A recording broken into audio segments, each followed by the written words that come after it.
Hello, this is Ms. Schrader. Today we are going to be talking about Charlemagne. That's Charles the Great. The picture that you are currently looking at was not done during his lifetime. It was done during the Renaissance between 1511 and 1513. My students, you need a piece of paper with which to take notes.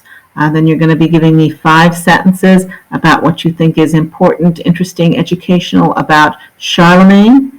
Remember, you want to have a strong introductory statement to go with that. That's one of the things I'm going to be grading. Okay, so here you have a fact sheet.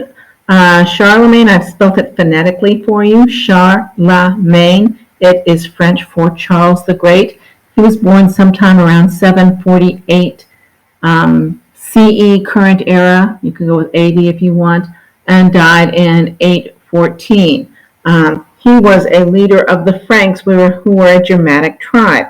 He was a warlord, and he conquered the lands that are now Germany, France, the Netherlands, and parts of Italy.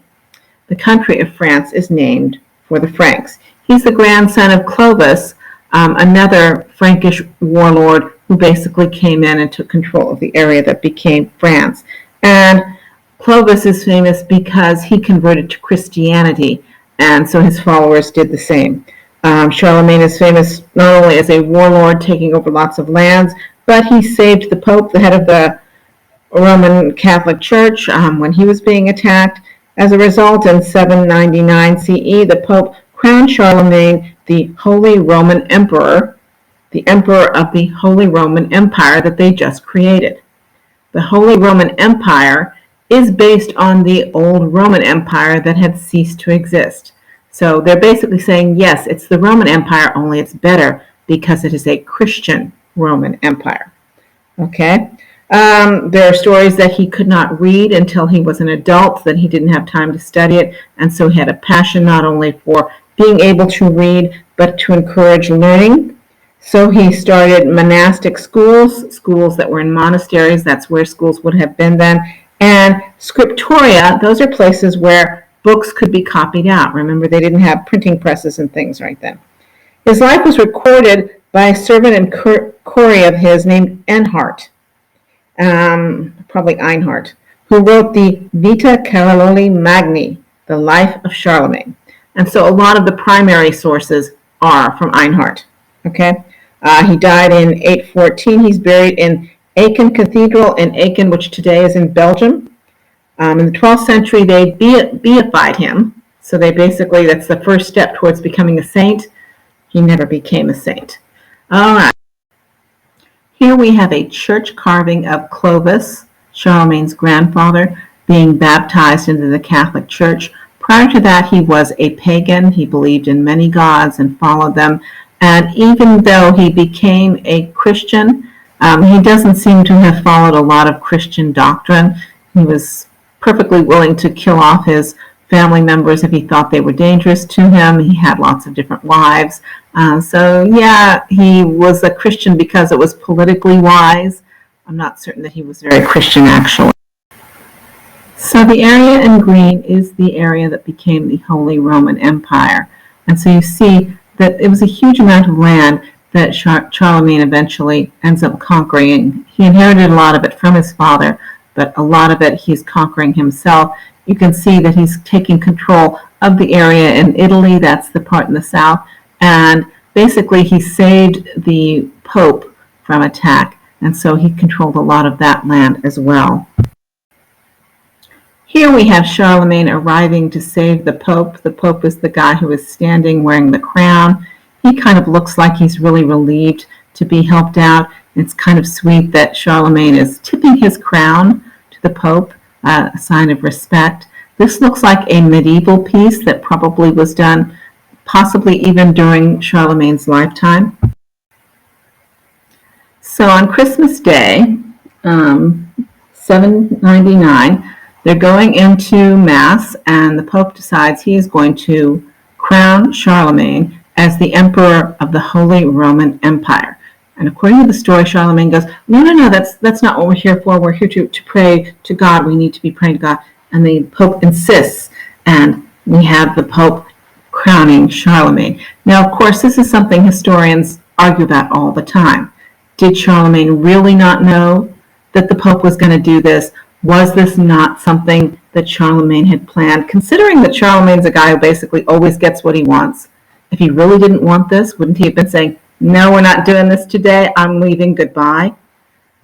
We don't know. But we have a picture here done much later showing it.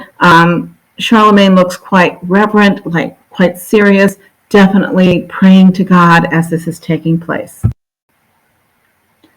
Charlemagne was also a huge supporter of schools and books. The story is that he himself could not read or write, was not taught to read or write until he was an adult. As a result, he really valued them. He made sure that there were plenty of schools set up in monasteries and plenty of people making books. You can see here from this picture, this is a scriptoria in which books are being made. The only way to make a book in those days was to have someone copy it out by hand. So it was very labor intensive. It was very long period of time in which to do this. And so books were very rare and very valuable. The source of a lot of our information about Charlemagne is one of his couriers and servants, a guy by the name of Einhard, who wrote a book called the Vita Caroli Magni, The Life of Charlemagne. We have a picture inside one of those books that shows Einhard, and this picture actually may have been done from life, since this is a book that was made during their lifetimes. You can actually see that it is handwritten. And here we have the picture of the front of one of these books. I'm not certain how early this one is. This one looks as though it may have been printed, so that means it would have been several centuries later. Charlemagne died in 814 and was buried in the Cathedral of Aachen. Aachen today is in Belgium. At the time, Aachen was the capital of his empire, and you can see the cathedral right here. As was the tradition in those days, he did divide his empire up amongst his 3 sons, which did weaken his empire. However, in the years afterwards, certain cardinals would choose someone and king to be the Holy Roman Emperor, and the capital would be in various different places, and it was a position of great power. And this is the elaborately decorated coffin of Charlemagne within Aachen Cathedral. And this, by the way, is one of the proclamations of Charlemagne.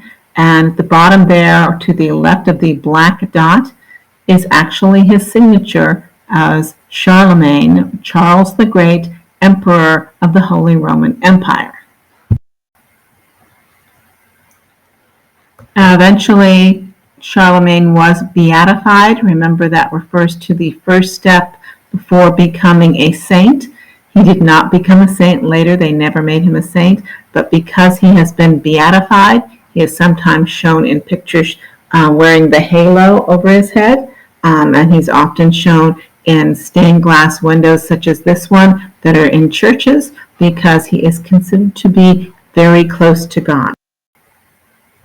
As I've mentioned, this is the most famous picture of Charlemagne. It was done in 1512 approximately, so much later than his lifetime, by a very famous Renaissance artist by the name of Albert Durer.